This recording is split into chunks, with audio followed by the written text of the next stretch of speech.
slow me down.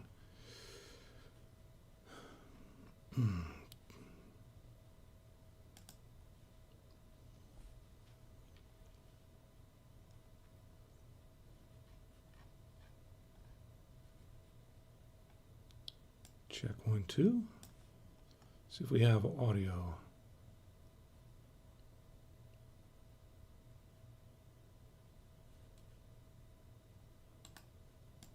have audio. All right.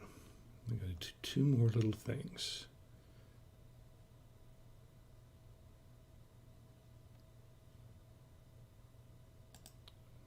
This.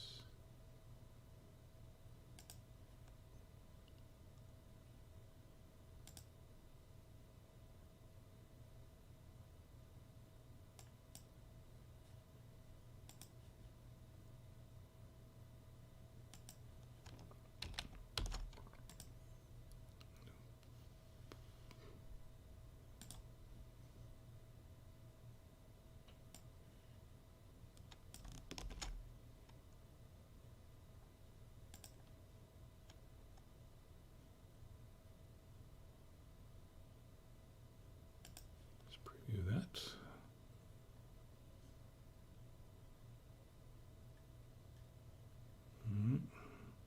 Oh, good.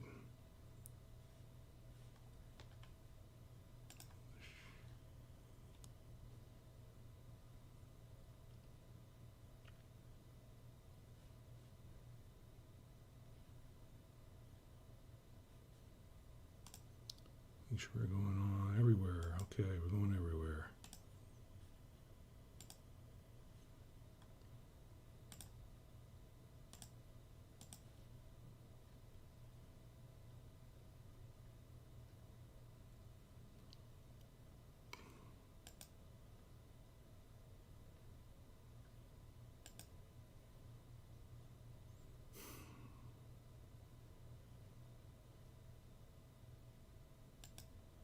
Right.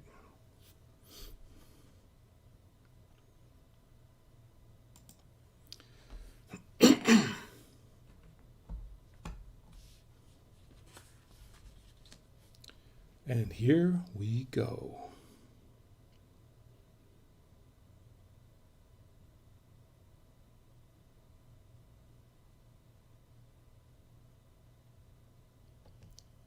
And good evening, everyone. Welcome to another exciting Saturday night wine stream and another exciting edition of Drink with Rick. I'm Rick, and tonight we are going to open up an Italian wine called Montepulciano. I can't even say it anymore. Montepulciano d'Abruzzo. It's an Italian wine. It is from Italy, imported into the United States and purchased at Trader Joe's. Tonight we'll also be doing some really exciting things. We'll also be toasting birthdays and anniversaries. Got a lot of birthdays, a lot of anniversaries to toast.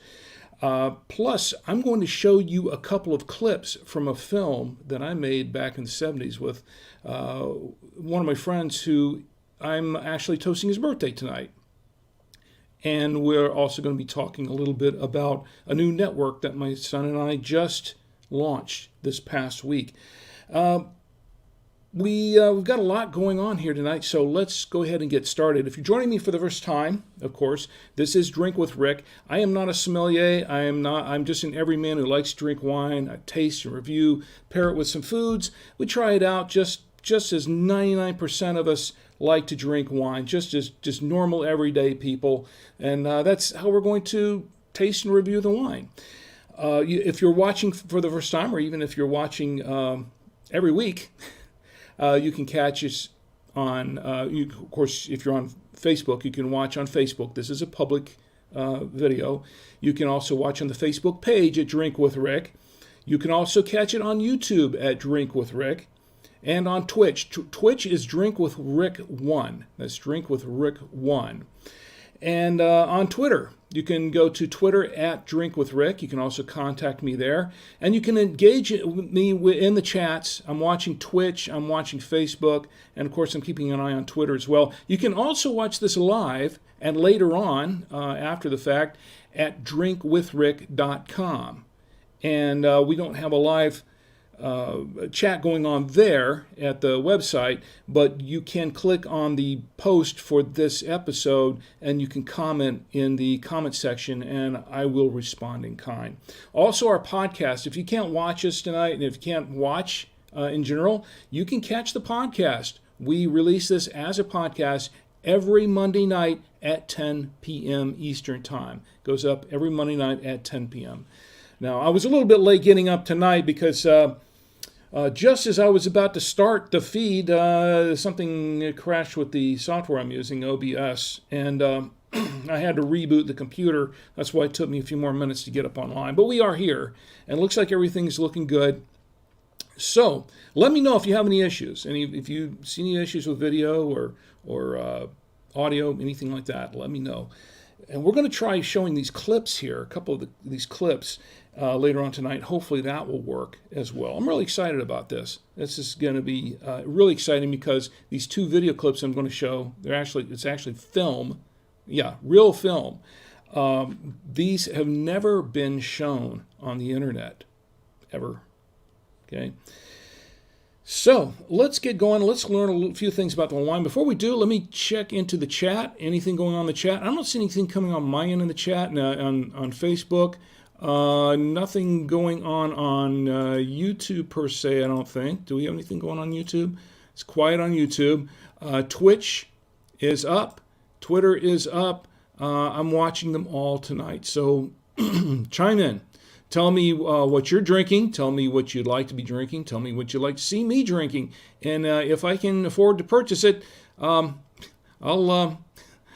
buy one and we'll try it out. We'll test it out on the or taste it and review it on the show. So I know my lovely wife Chi and my son Tommy are watching. So that's good. I appreciate it. Hi, folks. And please don't be afraid to chime in and visit me in the chat and tell me how you're doing. Tell me what you're doing. Okay, so let's take a look at this wine that we're going to open up tonight. This is a Villa Cerrina Montepulciano d'Abruzzo. This is a 2018 wine. This is a it is an actual wine. The DOC. It's a DOC of the, I believe the origin is, let's see, yeah, d'Abruzzo. I think it's in central Italy. We'll find out in just a moment. But it's going to be an interesting wine to try. This is a wine that cost me under $5 at Trader Joe's. And it's going to be interesting to see, or to find out, to taste, I should say, this wine and find out exactly if it's everything that, if it's worth $5 or maybe more. We'll see. We'll see how it works out. Now, I'm going to show you the back end of this. This is, I'm going to read this for you. This is a Montepulciano d'Abruzzo, Denominazione di Origine. I can't say it. I'm Italian and I can't speak the language. How about that? This is a red wine, a product of Italy. This ruby red wine is made with Montepulciano grapes grown in Abruzzo, central Italy. It is smooth and well balanced with deep red fruit aromas and flavors. Serve at room temperature with hearty pastas, pizzas, and basic red meat dishes. It is 13% alcohol by volume in the 750 milliliter bottle, and this is a product of Italy. Now, I do not have any pasta tonight. It's funny because the nights that I do have pasta, I have wines that pair well with the pasta, and the nights that I don't have pasta, I'm drinking the wines that go with pasta. So I'll get it right one of these days. Anyway, this it's supposed to go with some red meat, so I do have some red meats. That I do have a selection of items to try out that my lovely wife Chi made for me. We have some hamburger. That's red meat, right? Grilled burger. We also have a beef summer sausage. We have a beef sausage here. So this might go well with the beef sausage. We also have a couple of cheeses. One of them is my favorite, Trader Joe's Gouda, the Trader Joe's Creamy Gouda. We have never had a miss on this with a wine that we've paired it with. Of course, we paired it with wines that would probably go pretty well with that cheese anyway. But hey, hopefully tonight It'll be no different. We also have a, what is this? This is a, what cheese do we have here? It's not a white cheddar. It is a, she put this together for me. Help me out here, honey. I know it's a Parmesan. It's a Parmesan. So that's it kind of looks, we had a white cheddar in there and a Parmesan, and I wasn't sure which one it was because it kind of looked kind of the same unless you look really, really close at the texture, and then you can tell, yeah, that's a little bit more crumbly, a little harder. So that's the Parmesan. Yeah, that's the Parmesan cheese.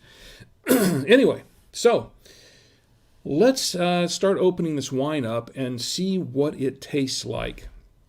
Now this is, let me with my foil cutter here, and use the foil cutter on the top of the wine. And of course, for those who think, do I have to commentate on everything that I'm doing? Well, kind of do, because this is going up as a podcast later, and folks listening to the podcast actually can't see what I'm doing. Now, what I'm doing now is I'm applying the corkscrew, my mechanical corkscrew, which is pretty cool, purchased by my wife Chi from an estate sale. And hopefully we can get this thing out of here without my causing a... boy, this is a really tough one. Usually not so tough. Man, this is a tough one. Wow. I might have to take this down a little bit. Let's see. Let's try it. Wow, this is unusual. This is not coming out. Wow, this is not coming out of... This is not coming out of the... It's coming out of the cork, but the cork is not coming out of the bottle. This is really, really tight. Well, folks, it went right... Dang. This thing is in there super tight. Well, okay, I'm going to try it again. We're going to try it. Maybe I've got enough cork here. Maybe I can give it another try. The corkscrew works pretty well. It's just that the cork, I'm not sure what that was. It might have been a piece of the corkscrew. Wow. Yeah, it was. It was actually a piece of the corkscrew. Ow. And that was a piece of my thumb. So let's see if we can get this thing open. I don't know. Can we get it open? We'll give it a second try. Let's try it down here. And once again, it's not opening. This thing popped right out. There's something up there. This thing is in there extremely, extremely tight. Wow, that is really, really weird. Okay, well, I'll tell you what. I can't get this bottle open. Let's see if we can hack our way into it. I can't get this bottle open. How about that? That is a first. I've never, ever seen that happening. There's an outtake for you. Never seen that happen on the wine stream before. I don't have my my manual one here somewhere, do I? Let's see if I can try it with the manual. The automatic one. Let me reach back here and see if I can find the manual one. From the Vanetta Wine Lover set. It's in here. Okay. The manual one. Okay, let's give this one a try. I'll try one more time and see if I can get the cork open. Boy, there's some drama here for the Saturday Night Wine Stream, isn't it? I can't get this wine open. What are we going to do? Dun, dun, dun. Okay. Seriously, this is not rehearsed. I don't know what's I don't know what's going on here tonight with this wine. By the way, this is from Trader Joe's. So I'm going to use the manual one. I have a manual one here. Thank you. I have a manual one here. Okay. Let's see. The question is will it open? It opens. It's opening. We'll get this cork out somehow. Hopefully without damaging this everything. There we go. Whoa. That was a tough one, folks. That was in there really, really tight. Whew. That was weird. Okay. It's not the first time. I've had weird things happening with it, and I've had some corks. We had that happen before, but we were able to get it out, and that was with this that thing, that Cabernet Sauvignon that's sitting in the back. We opened that up, that one in the little squatty bottle. We had a really, really tough time getting that cork out. It was really tough, but we were able to get it done. This one, wow. The cork should be okay, right? Well, we'll find out, won't we? All right, Matt's joined us in the chat. Matt, it's great to see you. Matthew, how you doing? And yes, Matt, the wine needs to be stored on its side so the cork gets some moisture. That's absolutely correct. That is correct. The thing is that in Trader Joe's, now we just purchased this just the other day and brought it home. So we really didn't have it in storage for very long. Normally, I store all my wines in my wine cooler. Most all of them are stored in my wine cooler, except the ones that are on the display here. And the ones on the display here, generally, I don't open unless there's a specific event to do that. But the thing is that in Trader Joe's, they store all their wines upright, So not much I can do about that. But that's a good point, Matt. A very good point.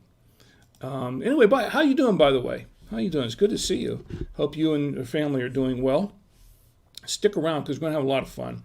And we're going to toast some birthdays and anniversaries. Okay, so I have this open. And, of course, I have my trusty... Let me put this up a little bit. I have my trusty aerator. This is from the Veneto Wine Lover set. The same Veneto Wine Lover set, by the way, that I reached back a few moments ago and obtained my corkscrew out of, and it's available to purchase online on Amazon. I don't make any money off this. I'm just saying it's available on our website. There's a link there. You can click on it if you are interested in purchasing the set. It's a really nice set, by the way. $19.99, I believe it is. And we gave a couple of these away on the wine stream last holiday season. So, okay, and to pour it into a glass that we've got here is my Galway Genuine Irish Crystal Glass from Ireland. And this was given to me by my employers at bytowiradios.com. So we're going to just pour a little bit of wine in this glass, and we're going to let it breathe a little bit, swirl around a little bit, let it breathe, and get it ready to sip and try. I'm getting the aromas now, and off the cuff, right off the bat, I'm getting some fairly strong aromas of kind of a cherry, maybe a raspberry, maybe a little bit. Maybe a hint of strawberry from the aromas, so that sounds pretty good. I can hardly wait to taste it. Before we do, though, let me check back into the chat, and let's see. Andrea's in the chat. Let's see. I can't see everybody in the chat. Let's see who's in the chat here. Let me see if I can refresh this. Well, I'm almost afraid to refresh this page. Let's see. Who else we have going on? Anything going on? Okay, CM Cinder is in the chat. Hi, and good to see you. And that's in Twitch. And I can't see everybody in the chat unless I guess those who are just visiting. But I am. If you chat with me, if you put something in the chat, I should be able to see it. This new Facebook interface, I'm not for streaming, for live streaming videos. I'm not real crazy about. I like the old one better, but they're kind of forcing everyone on this new version. It is what it is. Thank you very much, Mr. Zuckerberg. I mean, it is his platform, right? Okay, so let me get some more information on the wine.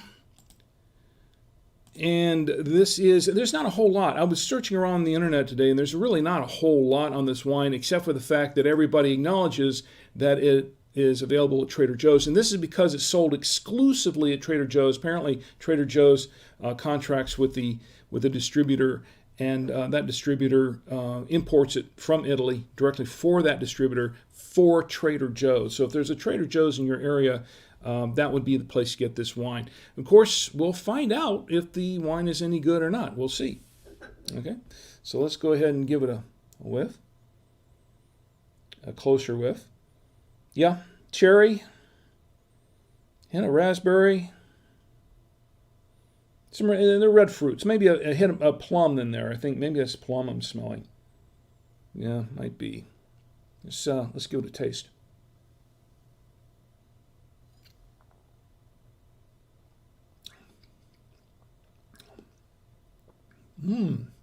Yeah, right off the bat, cherry and plum, and maybe a little bit of strawberry. Maybe a little bit of strawberry in there. It's not too bad. It's kind of, it's not a bold wine. It's fairly light. I want to say it's kind of medium, but it's really on the lighter side of the medium. It's really on the lighter side of that. It's not real tannic. There are some mild tannins in there. It's not super tannic or anything, and I wouldn't expect that from this wine, because this wine is supposed to have fairly, the grape is supposed to produce wines with fairly mild tannins in it. We'll get into that in a few minutes. We're going to learn a little bit more about the grape. It is a dry wine, okay? So it is a dry red, but it's not tannic. And it is somewhat smooth. Few tannins, but not much. And it's kind of a medium, I'd say it's about a medium acidity. It's not real acidic either. It's kind of a medium acidity. It's okay. Maybe it's a little bit lighter on the acidity there, and it has a kind of a smooth finish to it. I think this is a 2018, so it probably could sit in the bottle for another 6 months or so. So it's not super matured, but it's excuse me. It's not too young either. It's okay. It's all right. The finish is kind of nice. It's not a real lingering finish, but it doesn't stop short. It's pretty good. I like the finish. It's all right. Kind of a smooth wine. And like I said, it's kind of a medium to light body. We're going to have some more. Okay. Now I'm going to tell you what I paid. Did I tell you what I paid for this bottle of wine? It is sold at Trader Joe's, at least the Trader Joe's in our area. I paid $4.99. So it is a couple of steps up from $2. Well, it's only about $1 or $2 more than $2 chuck, but it's definitely a few steps up there above that in quality. I'll definitely say that. Okay, it's not the best wine I've ever had, but it's actually a pretty decent wine for $4.99 from what I've tasted so far. Let's go ahead and pair it with some food. I'll try pairing it with a little bit of food. And before I do that, let me check the chat one more time, see what we got in the chat. And kind of quiet in there. Matthew, tell me how things are going with you. It's been a long time since I've seen you. Matt and I worked together at WFL for many, many years. We're both, I would say, WFL alumni. So we go way, way back there. And, I always really liked Matt. Really, the thing is about Matt is that he always struck me as just a cool, laid back kind of guy. He's a very active guy. He really is, but just kind of, really cool and just the kind of guy that you kind of want to hang around with. You know what I mean? So, Matt, you say DOC or DOCG? It's DOC. I think it's just DOC. It's. I thought I mentioned that before. Maybe I missed it. I think I missed it. It is. It's a DOC. And so this is the one, and we're going to get to that in just a moment because there is, with some of the Montepulcianos. There are a couple. There's often some confusion there, or I guess some of the Montepulcianos, if I can say that right, mixed up with another Montepulciano, which is from a different area in Italy. But this one's the D'Abruzzo. I can't pronounce anything tonight, folks. I'm sorry. But this should be okay with the red meat. So we're going to try it with the red meats right now. Well, let's try it with a little bit of the burger. I think this really goes better with a light steak or something, maybe a sirloin or something like that. This should be okay with this. This is more like on the meatball side. But, I mean, it's a burger, but it's really on the meatball side of red meat than the steak side. Burger's a little dry because it's been sitting here for a while, but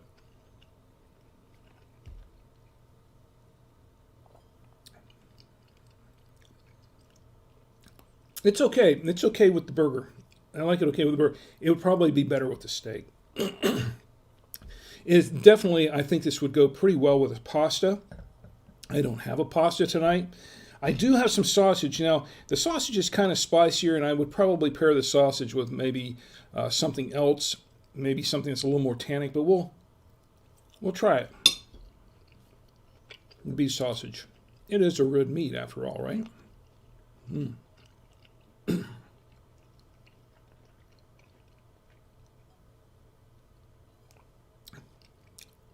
Yeah, I kind of like that.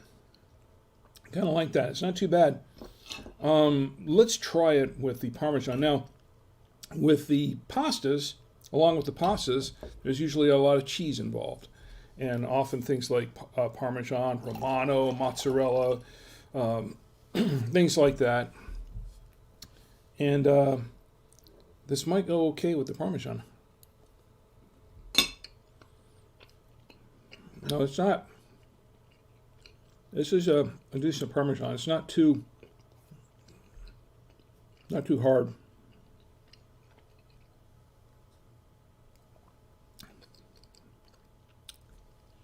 I like it with the Parmesan. Pretty good.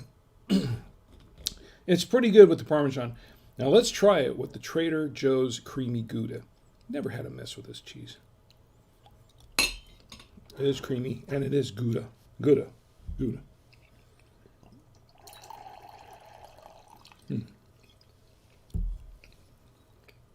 Cheese is good.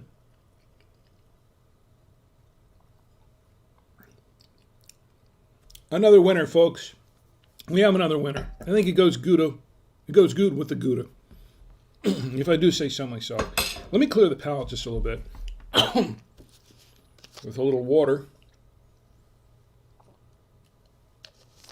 And now I wanted to save as much of the wine. I was trying to go easy on the wine because I want to save as much of it as I could, because we have a lot of birthdays, a lot of anniversaries to toast, things like that, and a couple of surprises, a couple of fun surprises. So look around. So in short, I think with the review, I'll give my final review at the end of the show after I've gotten down in the bottle, because as you know, and this is why I'm not Gary Vee, this is why I don't spit in the bucket. I drink the wine. I don't spit. Nothing against Gary Vee. He knows his stuff. But I'm different in the sense that my philosophy on this is that it's fine to taste the wine, and you can go to the supermarket or go to Trader Joe's. They do wine tasting sometimes. Go to the Total Wine, or the Total Wino as they affectionately call it. Go to one of my favorite places, the wine store, winestore-online.com, some of these other places. And you can taste the wines when they have their tastings, but you just get a little bit. You know, it's enough to taste. And you know what? There are not too many wines that taste real bad at a tasting, unless it's a really bad wine, or unless it's something you definitely don't like. Because let's face it, it's inside, you know, up in your mind, it's free, a free tasting, free wine. Free always tastes better, right? When you're sampling it. We talked about that before. But my philosophy, I believe that you can't really get into the wine. You can't really taste a wine until you get into the bottle, right? So, you know, when you get down about halfway into the bottle, then you really make a more fair assessment as to whether or not the wine is that good or not. And of course, if you go too far down the bottle, I guess at that point it doesn't matter, because any wine's going to taste good at that point. But, well, most any wine. I'm looking at the 2 bookshelf back here. Okay, so anyway, that's I'll give you my full review at the end of the show. But let's go ahead and go on into the birthdays because we have a lot of birthdays to celebrate. First of all, I would like to toast my good friend Ken Japhet. Ken and I go way back to, we used to call him Kenny when we were kids. Of course, they called me Ricky. Ricky, Kenny, and that's right. That's what we did when what our folks called us when we were kids. But Ken, he and I went to church together. We kind of grew up in that church together, and that was known him for many years. He and his family was his dad was a choir director at our church as well, and a very musically oriented, very talented person. Their whole family was, I think that they're just a sweet family. They're really great people, and I always liked Ken. He was just a really cool guy. Anyway, Ken, here's to you. Happy birthday! Your birthday was the 28th. That was Thursday, right? And I want to say happy birthday, and hope you and your family are doing fine. I hope you have many more. Here's to Ken, my good friend Ken Japhet. And another special birthday toast. Another special birthday toast for one of my nieces. I have a lot of nieces. I don't have too many nephews. They're all nieces pretty much. And not that there's anything wrong with that. I love my nieces, and I love my nephew too. I like my nephews too. That Ben, who is my nephew, and my niece Amanda is my youngest sister Penny's son. No, excuse me. What did I say? Ben is my younger sister Penny's son. Boy, I'm gonna have. Well, she's not in the chat right now. No, I know who's who. Okay. Ben is my younger sister Penny's son, and Amanda is my sister Gina, who's also a younger sister. But no, I don't really get my sisters mixed up that well. But Amanda is my sister Gina's daughter, the youngest daughter. And Amanda, her birthday was Thursday as well. And Amanda, I'm not really sure. I don't want to give out ages here. I'm not giving out people's ages unless they specifically tell me they want me to. But Amanda, here's to you. I hope you're doing very well. Take good care of your mom. Take good care of your sisters, your family. And here's to you. Happy birthday. And I hope you have many more. Here's to you, Amanda. From my niece Amanda Stepp. Now I also want to toast. I have birthdays and anniversaries to toast here. I also want to toast the COO. Boy, I'm really messing up tonight. The CE. I almost did it again, right? I also want to toast Anthony, my boss, and my friend Anthony Roque, who is, his birthday was Friday on the 29th. And normally what we do at the office is that we would have like a birthday lunch, and everybody would, they bring in lunch for everybody and kind of celebrate whoever is having a birthday on that day. Unfortunately, because of the current pandemic, he's been pretty much at the office pretty much by himself and with our shipper, because we've been on this, minimum people at the office, and most of us working from home. Now we can work from home because we are an internet retailer, so we can do that. But Anthony was, working. He gets lonely there sometimes, I'm sure. So I hope Anthony, you had a great birthday, and I hope you also have many more. Anthony's also a co-host of the Two-Way Radio Show podcast, along with Danny, our president of the company, and myself. I'm the product manager. And Anthony is the COO, and really great guy, really nice guy. I've always liked Anthony, have a lot of respect for him, and he's a pretty cool guy. He's very funny too. He's he has a good sense of humor, and I really enjoy being around him at the office and that sort of thing. He's always a lot of fun. Anyway, here's to you, Anthony, and hopefully we can all get back out of our sequestering here soon, so we can all get back to the office and we can all see you again. In the meantime, happy birthday. And that's for Anthony Roque. And there's another birthday that I want to give, and I'm really excited about this one as well. This is for my good friend Dana Dunham. Dana and I, just like Ken Japhet and I, go way, way back to when we were younger at church. Dana he was also another friend of mine who from church, but he also went to my school and later on in high school, and we kind of grew up together as well. But he's a good friend of mine. He been a good friend for many, many years, and Dana was always somebody that I really, really enjoyed palling around with. Really enjoyed it. He was a lot of fun, very good-natured guy, and just somebody he was just always fun to be around.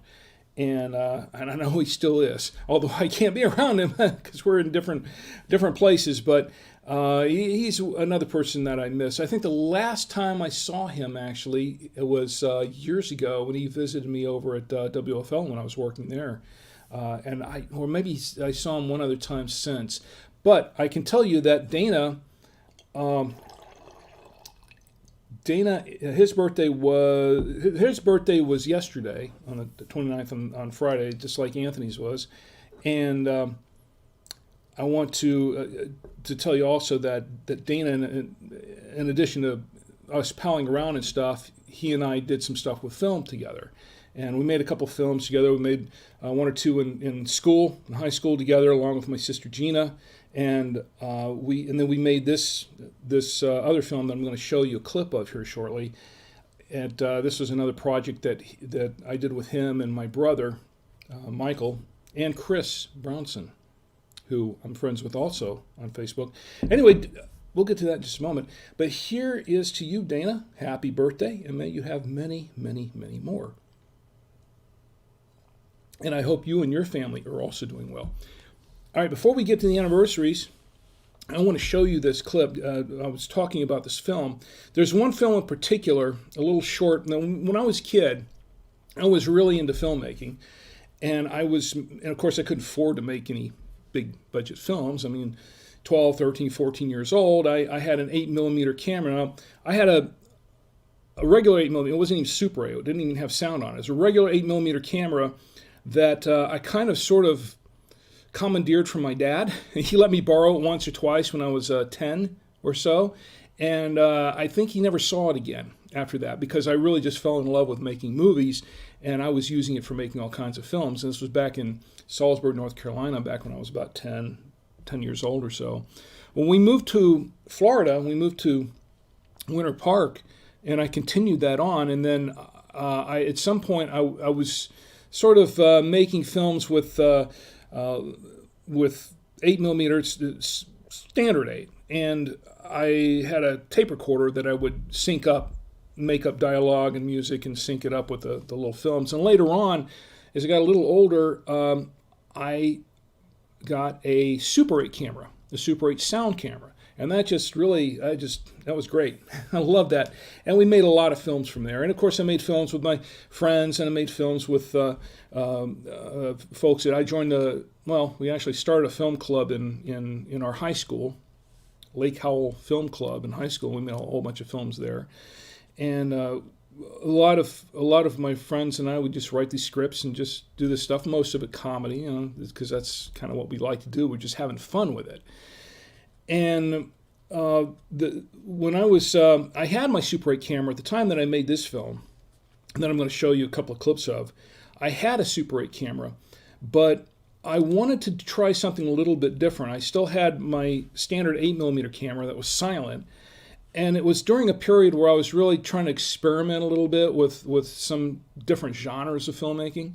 So I had, I'd looked at some silent films and things like that, and I thought it'll be kind of cool to do a silent film with subtitles. And then I was thinking, well, what would I do for a silent film with subtitles? Of course, I had to make something funny.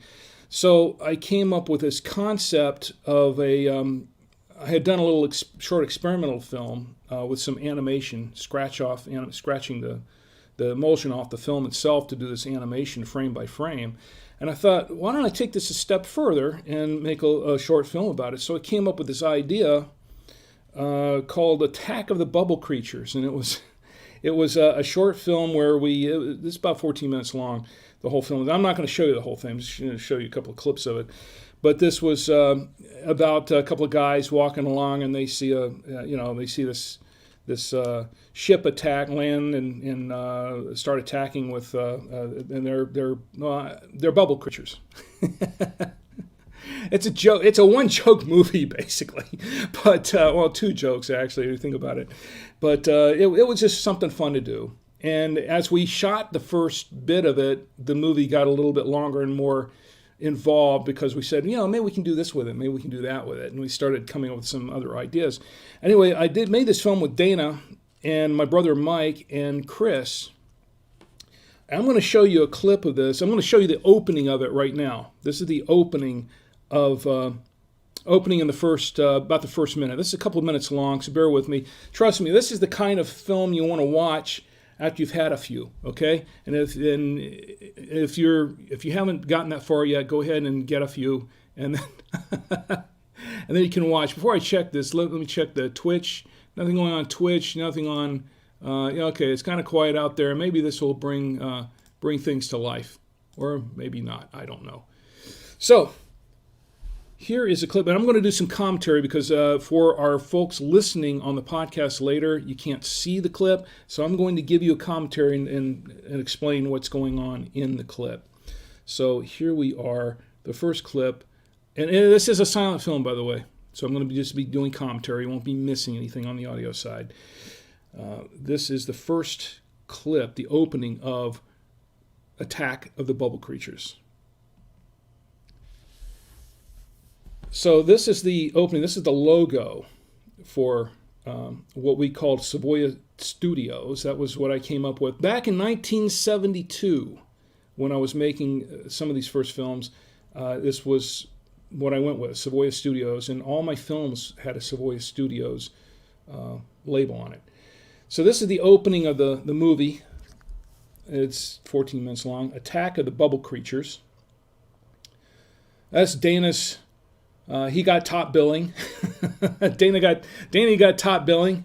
That's my brother Mike and our good friend Chris Brownson. He actually shows up about 2/3 later into the film, so he's not in these two clips, but he shows up later on in the film. Anyway, what it's about, these two guys are just walking down the street, mind their own business, looking up at the sky, whatever. And they spot this fireball that comes over behind this house and crash lands, more or less. So kind of freaked out about it. So of course they have to go check it out, right? I mean, you would not be a sci-fi movie if the people just ran away from everything that happened in the movie, right? Because you wouldn't have any drama. They're just like, oh, look, there's a meteor. Just crashed. Let's run away. So, and this the shot right here, yes, we did some miniature work. This is a miniature of the spaceship. And they're kind of peering into the bushes at it, and then this thing comes out and attacks them. This is a bubble creature drawn on film. And of course, they are tumbling to the ground, trying to escape this thing, crawling backwards. A lot of little cliches here about people who fall down and then they can't get up and the thing's coming at them. We were trying to do a lot of these little cliches, just making fun of the whole thing. And of course, this thing, there's subtitles, so it says, "You have soap, which we need. You will give it to us." All right, that's the joke. That's one of the two big jokes in this film. You're right, bubble creatures are attacking Earth because they want soap. So Dana attacks him or defends himself, I guess, and it attacks him and knocks him to the ground. My brother Mike, he gets hit with a fireball from this thing. A bubble creatures that fire fireballs. Who knew, right? How do you destroy a bubble? That's Dana's reviving him, and he says, how do you destroy a bubble? And Mike says, you pop it. And Dana says, exactly. You go out and get something to pop it with.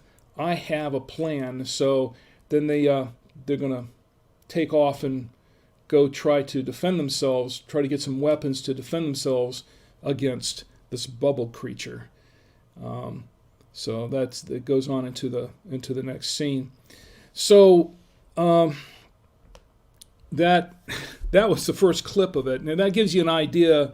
It's low budget, sure. We had no money, zero money. I was just a kid and didn't make a lot of money. Usually I got rolls of film from my parents. My parents would ask me, what do you want for your birthday? What do you want for, a gift or whatever? And I would say, just give me some film and some processing. And that was how I obtained my film. Before I got my first job, my first part-time job, to go out and buy my own film and buy my own camera and stuff. We did a couple other funny things in there. It was to try to make money to support our filmmaking habit. But that was the first clip. Now, it gets more elaborate. The whole film, that's just the start. That's just the start of it. There's a lot more action to it. There's a whole scene that I cut off with showing the inside of the ship and the whole thing and how they make the bubbles and the bubble creatures in the ship, and then they're going to go out and attack these guys. And we have a few fight scenes, and then there's also a fight scene at the end that's rather elaborate by my standards, by standards of a little kid who was doing scratch-off animation directly off film emulsion for about 5,000 to 7,000 frames. So that's what I did. Anyway, like I said, I told you you're going to have a few beers or a few glasses of wine to really sit back and appreciate this film. And I think I'll have a little bit more, by the way. Anyway, I'll show you another clip if you want to see it. If you want to see another clip later on, I'll show you a second one, which has a lot more action to it. It's a lot more interesting than the first one, I think. By the way, the titles on that, it's all cell animation. We dabble a little bit of cell animation in there. Dana did, actually, aside from starring in the film, Dana did a lot of the subtitles, the subtitle screens that we did for the film. And that was part of his contribution. Anyway, Dana, once again, happy birthday to you. And if you're not watching this now, check it out later. I think you'll enjoy it. I don't think Dana's ever seen this thing. I don't think he's ever seen this thing its entirely. I think I showed him clips of it when we were making it. But the thing is about that film, I never really finished making it at the time. What happened was I didn't finish making it until I left home when I was about 19 or 20.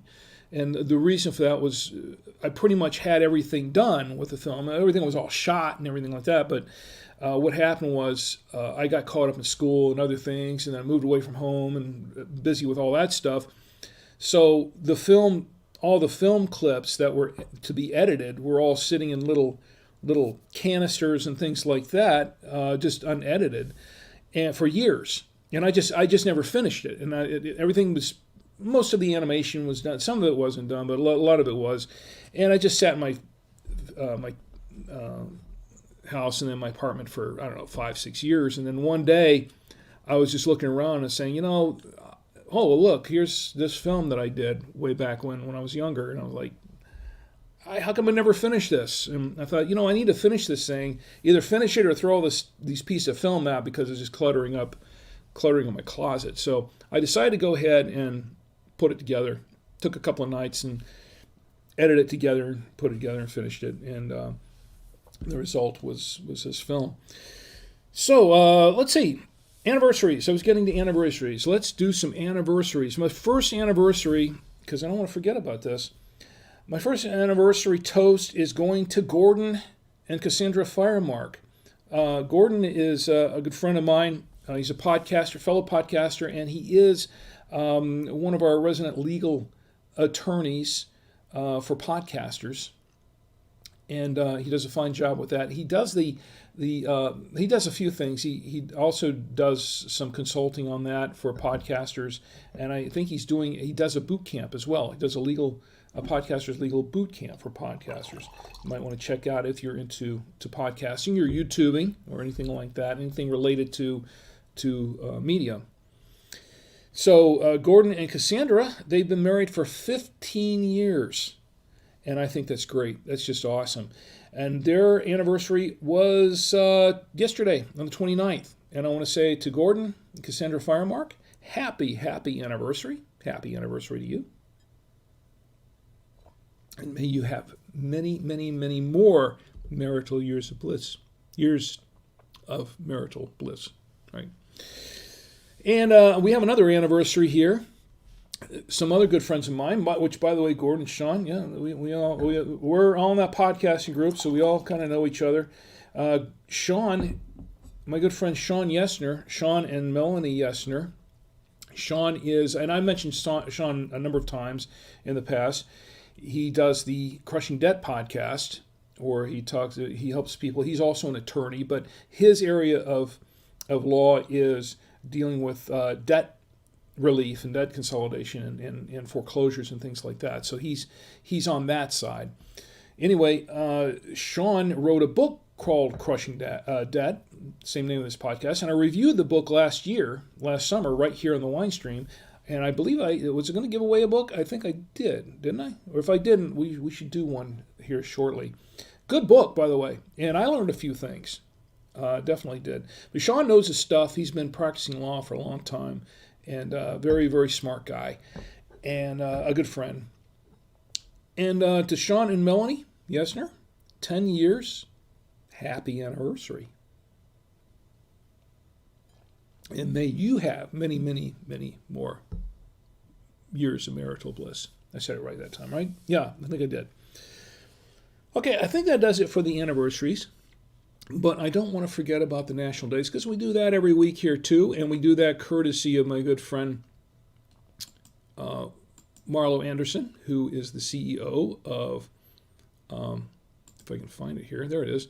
He is the CEO of nationaldaycalendar.com, and if you want to go check it out, it's nationaldaycalendar.com. And see, for the national days, we have for May 30th, which is today. May 30th is National Creativity Day.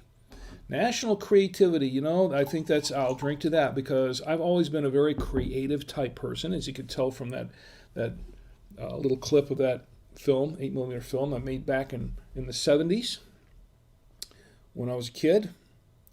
And I'll drink to National Creativity Day. My daughter is very creative as well, by the way. In fact, if you notice on the clip, we'll show the second clip coming up in just a few minutes. If you notice on that clip, did you see the frame with the theater, the theater setting with the chairs and the theater chairs and the screen, the movie screen, and all that? My daughter Tia did that. She did that this evening, as a matter of fact. Just before we went up here, she did that. She did that very, very quickly, but she put it together. It looks really nice. I really like that. I'm going to keep using that here on Drink with Rick when we show clips in the future. I think it's pretty cool. I think it turned out really, really nice. Anyway, here's the National Creativity Day. May we all be creative. I don't know what's the matter with me. My tongue is getting twisted. I'm just mixing my words all up tonight. National Water a Flower Day is today. National Water a Flower today. Have you watered a flower today? Do you have any flowers to water? We have some. But we've been getting a lot of water. It's been raining. It's been storming. I was concerned we weren't going to be able to do the stream tonight because they were saying thunderstorms. I don't think we've seen them yet, but we had quite a few of them this week, and it just torrential rain. I went down and checked my weather station earlier this week. It was my Tuesday or Wednesday, and just for that 24-hour period, I saw something like 3.4 inches of rain, something like that. It was an incredible amount of rain for one 24-hour period. And of course, we had flooding in the general area. We're not in a flood zone ourselves, but the area saw a lot of flooding. And So I think our flowers are getting plenty of water right now. Here's a National Flower Day. National Hole in My Bucket Day. It's like the song, Hole in My Bucket. Yeah. National Hole in My Bucket Day. Okay. Here's one I can get behind. National Mint Julep Day. National Mint Julep. You like mint juleps? Hey, there are mint juleps, right? National is a southern favorite. National Mint Julep Day. I'll drink to that. National Loomis Day. And there's also World Multiple Sclerosis Day. And I don't want to take too, because it's getting kind of late, but multiple sclerosis, I think a lot of us have known folks who have multiple sclerosis or have had it, and some folks out there do, and it's pretty debilitating. It really is, and I think that if you know a good reputable charity that does that helps people with multiple sclerosis and research on that, please consider giving to that charity. Here's to World Multiple Sclerosis Day. Let's see, May 31st is Autonomous Vehicle Day. Autonomous vehicles. You know, that's becoming... Do you feel like when it comes around, when it gets to the point where you can buy a self-driving car, how do you feel about that? Are you ready to jump into a self-driving car? Do you think you could do that? I don't know. I don't feel confident enough about it yet. Now, there's some people that do, but there are some that just don't feel. I'm one of those. I just don't know. I like to be in control. If I'm not in control and I'm having to rely on a vehicle a computer to show me, to if I'm putting my whole life in my hands of the hands of a well, they don't have hands, but an autonomous vehicle, I don't know. I just don't know. Some people are fine with it. Some people can't wait to make that happen. Of course, some people want flying cars too, and I'm fear of flying. I never was crazy about that, although the concept was kind of cool. But I don't know, autonomous vehicles. They already have trucks on the road, semis on the road, and they say that sometimes you just don't know if that semi that you're driving around on the highway, that you're driving around it or behind or in front of it, or trying to sideswipe it or whatever, is an autonomous vehicle, because there seem to be a number of them out on the roads right now. So I don't know. I really don't know how I feel about that yet.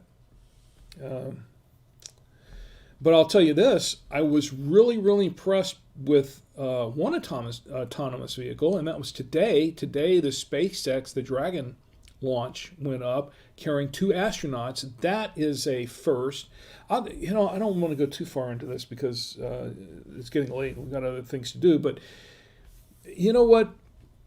For so long, I've watched... the Apollo space program, the space shuttle, and when the space shuttle was designed and built and went up, and I saw the first time I saw the cockpit, it's more like the cockpit of an airplane, which is pretty cool. It's a lot of switches and gizmos and lights and stuff like that, but it didn't look like the space agey 21st century kind of technology that I really wanted to see. It was all boxy, and it looked more like 50s and 60s sci-fi stuff, right? With all the blinking lights and the toggle switches and all kinds of stuff like that. I love the shuttle program, but I was a little disappointed that they never really gave it a good upgrade.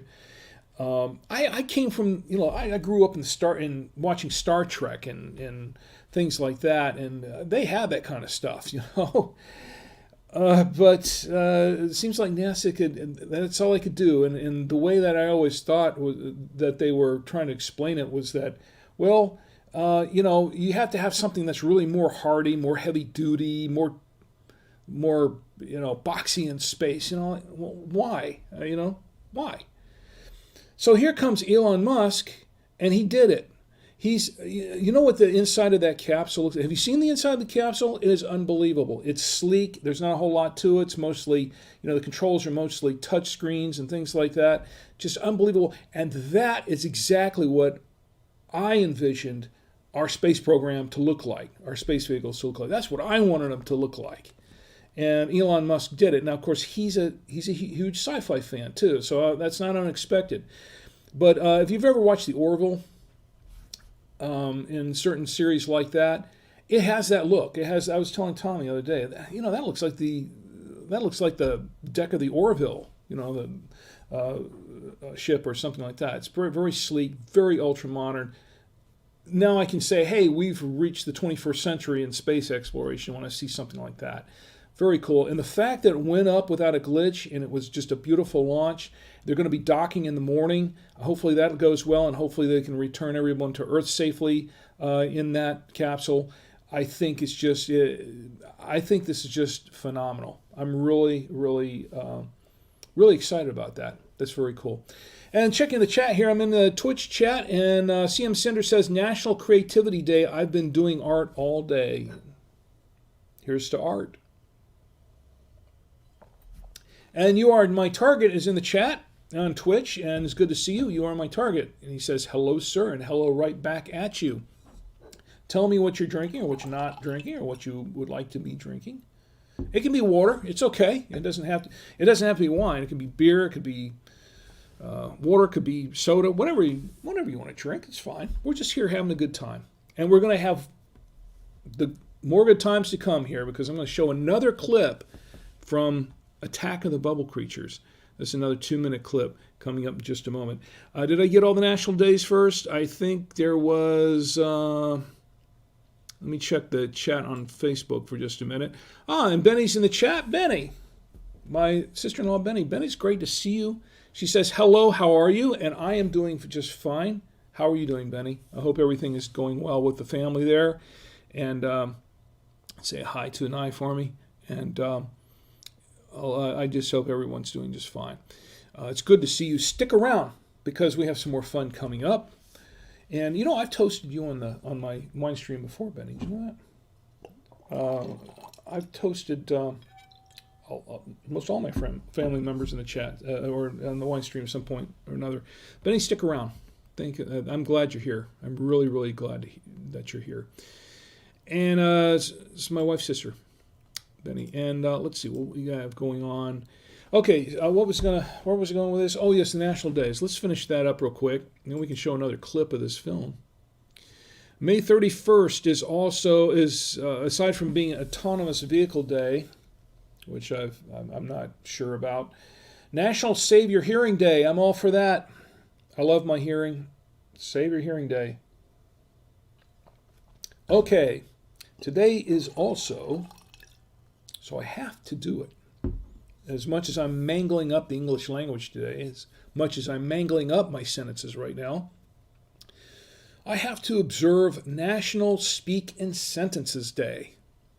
This is National Speak in Sentences Day. I'm all for that. Let's all speak in sentences today, okay? No alliteration. That's not a full sentence, is it? No alliteration. I think that's a sentence. National Macaroon Day. The only macaroons I know about are coconut macaroons. I'm not a fan of coconut, so I'll skip that one. If you like macaroons, that's fine. Just go ahead and toast. I'm going to sit that one out. National Utah Day. Utah is one of the states, one of the great states in our union. Great 50 states. Here's a National Utah Day. Today is also National Smile Day. So I'm smiling. Let's all smile. We all should smile more. And I am just as much guilty of not smiling enough as a lot of us are. And of course, there's just so much that we have to to be concerned about, to be worried about. There's some complaining going along, but there are a few things to complain about too these days. But there are some things that I think we have so many things out in the world going on that we can't smile about because they're just not good things. But we can all find something to smile about, right? We can all find something to smile about. Whether it's just, just getting up in the morning, being able to be alive and say, hey, get up in the morning and it's a new day, the sun's coming through the window, and I'm still here. I think that's definitely something to smile about, don't you think? I think so. Also, other things, the little things, your family, your friends. When I see my kids in the morning, when I wake up and I see my wife smiling at me in the morning, that's something to smile about. And to go down and smell fresh coffee in the morning, that's something to smile about. There's so many things that we have. I know there are a lot of troubles in the world. There's a lot. But you know what? If you can look past some of that, not let it get you down, but look at all the things that we do have to be grateful for and that we do have to smile about. And let's smile more. And then I think the day will go just a little bit better for all of us, right? Here's to National Smile Day. I'll drink to that.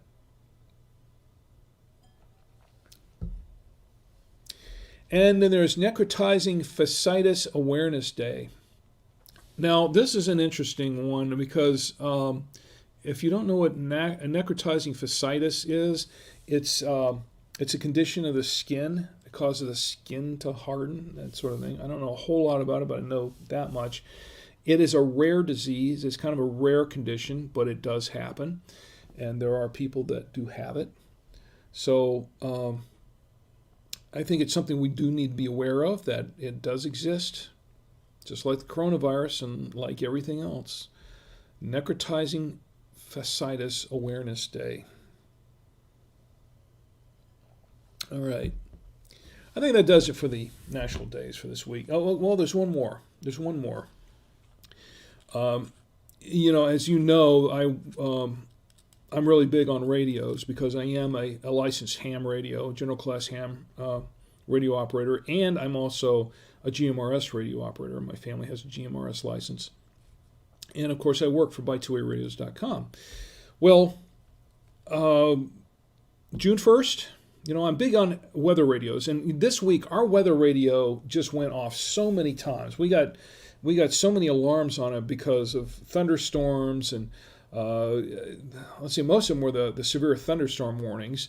And we had a couple for flood warnings and things like that. So they were really, it's something that we definitely pay attention. Whenever that alarm goes off on our weather radio, we definitely pay attention to it because it's something that we have to pay attention to.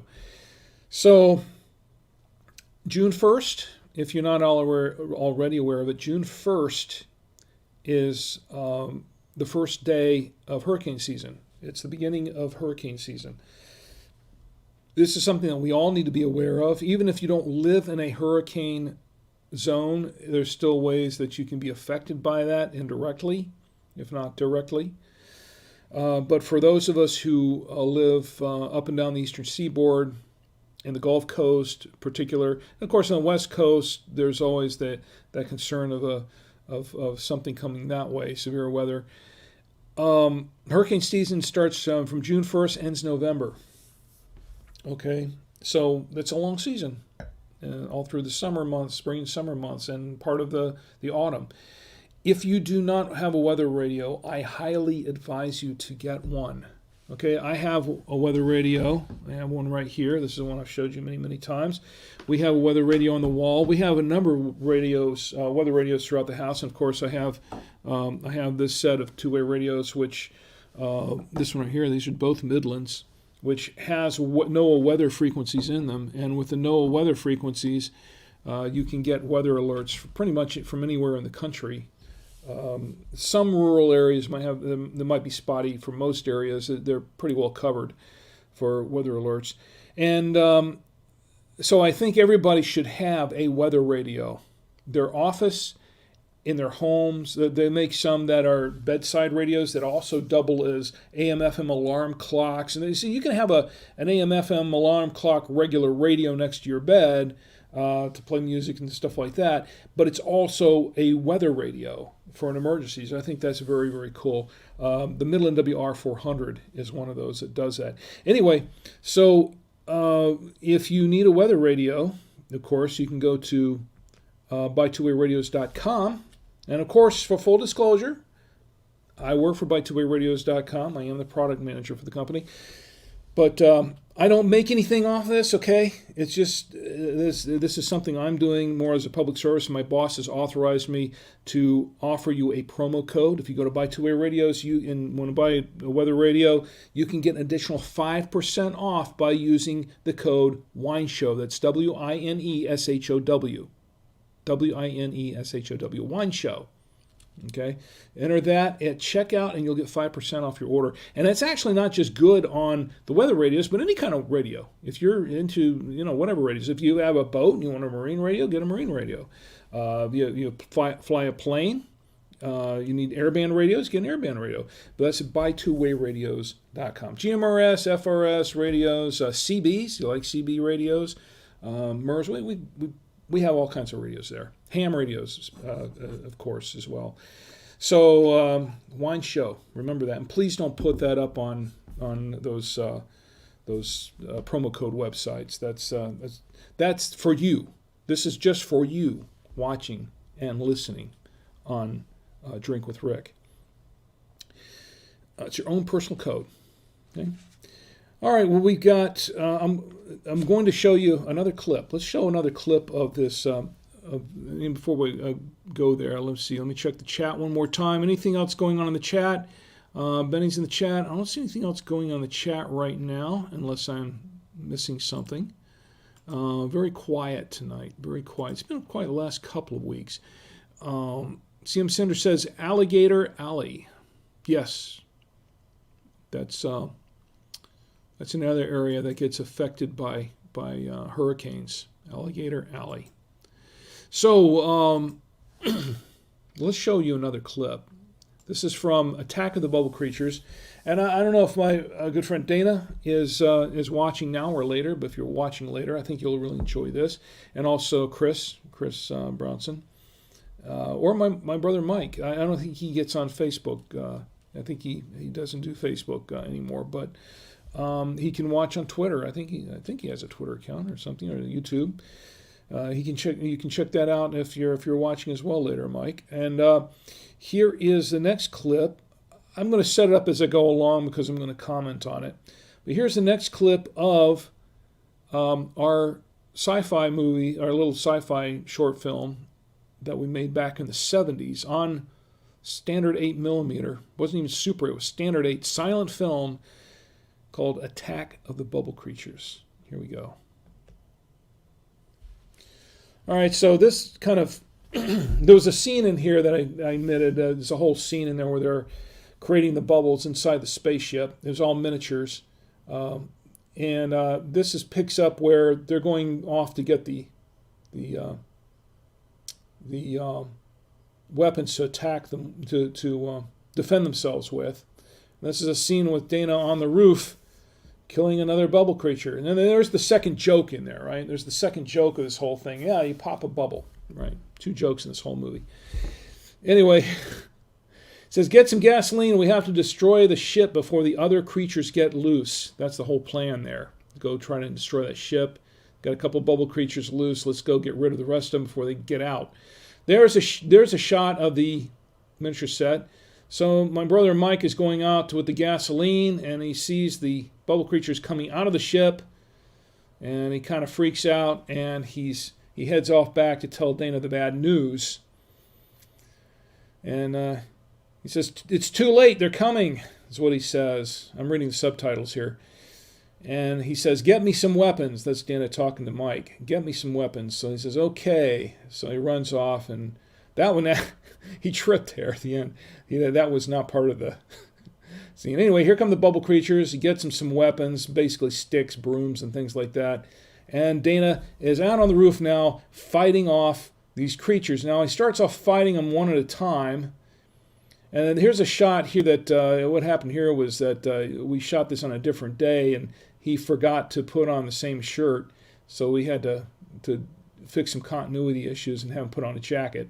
Anyway, so he gets up and meet the next one, and here come the rest of them.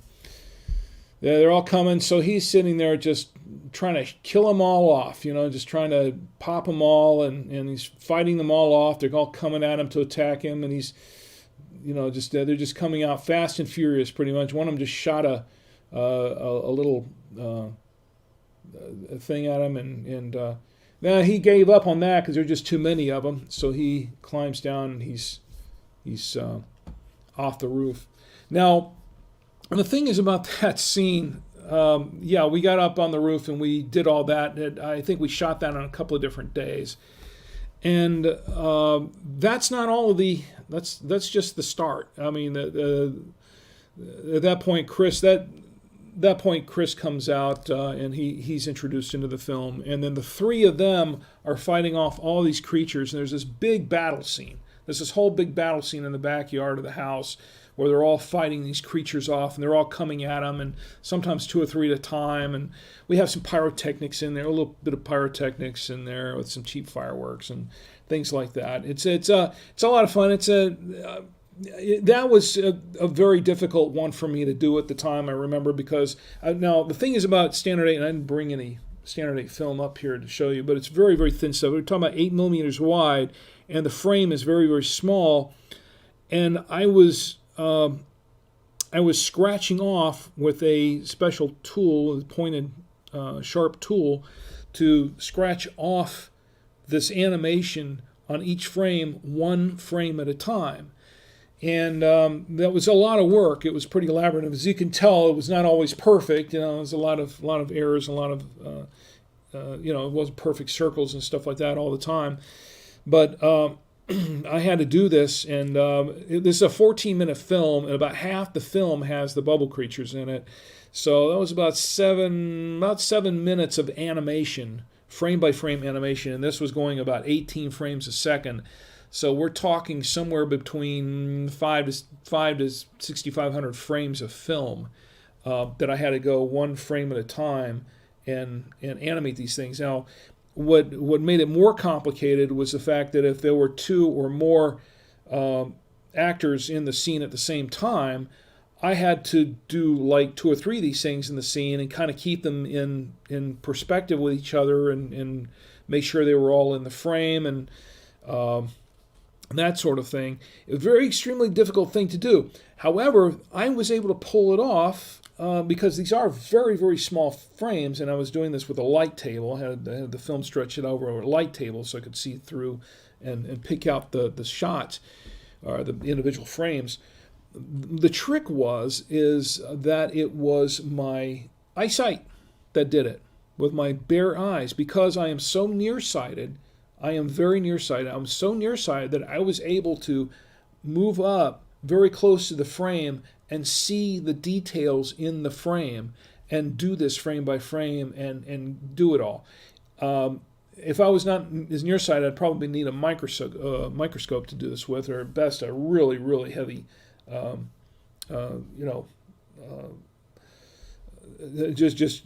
just some really heavy optics to really see this with.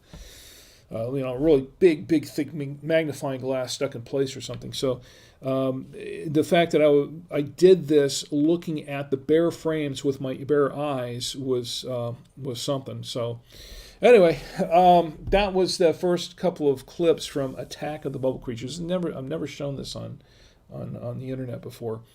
But I'll tell you what, if you like that, let me know. And Andrea's in the chat. Good to see you, Andrea. Good to see you. Thanks for joining. And stick around a little bit. We're about to end it here shortly, but I have a couple other things we're going to do. The giveaway contest I want to mention. But Andrea, it's good to see you. Thanks for joining me. She says, Chi and Rick, fun show. And she says, thank you and our best to your kids. Thank you, Andrea. Appreciate that. Thank you very much. Anything going on Twitch? And not too much there, so very quiet tonight on Twitch. Anyway, so there's one more thing I want to talk about, and this is before we end the show. Of course, you know that we have been running a promotion. We've been running a promotion on, here, do I have it here? Yeah, I guess. We're running a promotion for the Start Ugly book. We're giving away a Start Ugly book, and this is, let me pull this up here for just a moment. If I can find it. Actually, there are two things. I almost forgot about the other one. I'm sorry, Tommy. Almost forgot about it. The Start Ugly, where is my Start Ugly thing here? Oh, here it is. So we've been doing this promotion. I'm giving away a free copy of Start Ugly to anyone. Start Ugly is a book by my good friend Chris Kremitzos, who is also co-founder of the of Podfest Multimedia Expo. Really, really nice guy. Great guy. And his family are just wonderful people, and they do podcasts. They're like a podcast family. He and his wife both do podcasts. She has a podcast network, as a matter of fact, and he wrote a book called Start Ugly: A Timeless Tale About Innovation and Change. And what this is this short. This is not like a coffee table kind of book, but it's a short book about a story about an example about just finding your dreams, not waiting for everything to be perfect. No, a lot of us, we have a big dream. We have something on our bucket list, something we've always wanted to do, but we just never got around to do it because it's like, you know what? It's not the right time. It's not the right place. Everything isn't just the way I need it. I don't have enough money. I don't have enough of this. I don't have enough, I don't have everything isn't where it needs to be so I can launch it, and it's perfect when I launch it. You've got to have it perfect when we launch it. No, you don't. Because if you do that, if you wait until it's perfect, it's never going to be perfect before you launch it. So what you need to do is you need to start ugly, go ahead and launch it now, and perfect it as you go along the way. It's like this show, like this wine stream.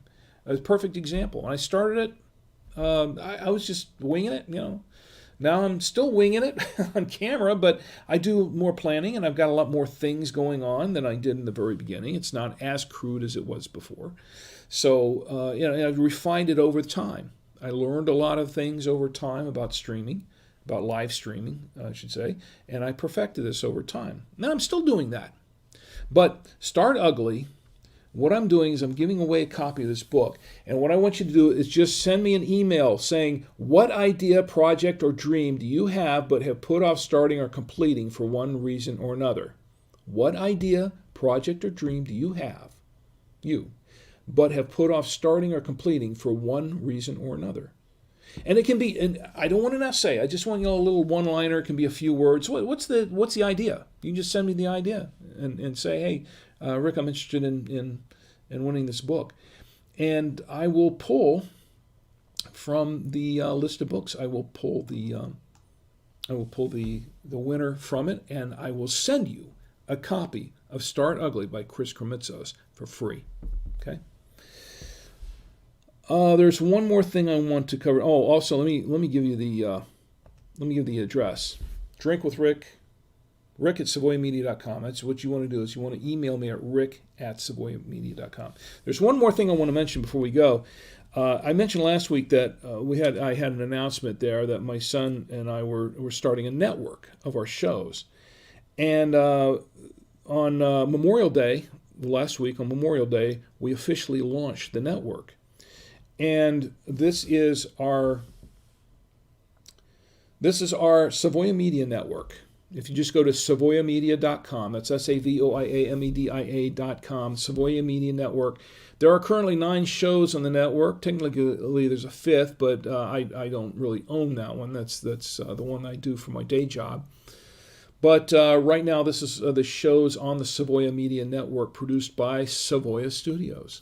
And it includes our current shows, and it includes our past shows.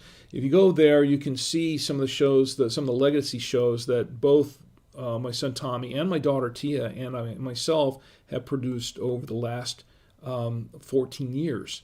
Now, Tommy's his anniversary, his podcast anniversary as a podcaster, is coming up in a couple of weeks. He'll be podcasting for 10 years, but you can go there and you can listen to the very first shows that he and his sister Tia did. And it's amazing. I went back and listened to him, and the change in voices and things like that from little kids up to where he is now, you can tell the difference. Is pretty interesting, but brings back a lot of memories. But that is the Savoya Media Network, and my son did most of the work on this. He did most of the heavy lifting putting this together. I did a little bit of it, but he did most of the heavy lifting, and I'm quite proud of him for it. He did a fabulous job. He did just a fine job doing it. So I want to give a congratulations to my son Tommy for working so hard on putting this together. He's still working on it. He's doing some tweaks, but I want to say congratulations, Tommy. And also I want to toast the official launch of the Savoya Media Network. And by the way, Chris was partly our inspiration for that. Chris Kremitzos. That book, Start Ugly, I got a copy right there. That was partly our inspiration for doing that, by the way. All right, so I guess that's pretty much all I've got tonight. Any other things? Benny says, night to Rick, Chi, and all the kids. Be safe and God bless. Well, to you also, Benny, and to everyone else in the Shong family. Good night, and thank you for joining me tonight. Hope you had a great time. Hope you had a good time as I did. I always have a good time doing this. I really do, because you're here. You're here with me. You know, this is not a show about me. This is a show about the wine, kind of. But it's not a show about me. This is a show about us, you and me, interacting, doing some things, having a good time. On Twitch, you are my target. V Colorblind's here. Wow, hey Rick. V Colorblind says, hey Rick. Hey, V Colorblind, it's great to see you. I missed you earlier, and I hope you can go back and look at some of the clips that we were showing from a film I made back in the 70s. We just had some fun with that. Tom Antio says, he's in the chat too, says, congrats too, Dad. Thank you. And I also want to, I did mention that that graphic that we had when we were showing the film clips of the theater with the chairs and the movie screen and stuff. My daughter Tia did that. She did that by hand, and she did it rather quickly. I owe her some money for that. Thank you, Tia. I really, really appreciate it. It turned out really great. It turned out fabulous. I really, really appreciate it. So, my daughter Tia does graphics for our show as well, and I think she did just a phenomenal job on it. CM Center says, good stream tonight. Thank you. And so tonight, let's see. I want to remind you that you can, if you missed it earlier, you can catch the podcast later. You can catch it at drinkwithrick.com. You listen to the podcast. We're available in all these locations. We're available on Apple Podcasts, Google Podcasts, Spotify, TuneIn, on your Android device, Stitcher, on your Android app, I should say, Stitcher Radio, iHeartRadio, Deezer, we're on Deezer too, and you can do it by email. You just to put in your email, and you'll get the latest. You'll get the latest episodes of Drink with Rick when they're out. Now, I also want to make a mention that did I miss anything here? I think I. Did not. Oh, yes, I want to remind you of what we did tonight. Tonight we tried out this Villa Cerrina Montepulciano d'Abruzzo. You know what? I did not get to the. Did I get to the wine? No, I did not. I forgot the wine grapes. I forgot the grapes. I forgot the grape. We were going to go over the Montepulciano grape tonight, but it's getting late, so we're going to have to do that next week. But I do have the Montepulciano grape there. I apologize for that, folks. I completely missed that. How did I miss that on my notes? It's on my notes. I just wasn't paying attention to them. I was just excited about it. So we'll go over the Montepulciano grape next week. I think that'll give us something to do next week. So in the meantime, I want to thank everybody who joined me tonight on the stream. I want to thank Matt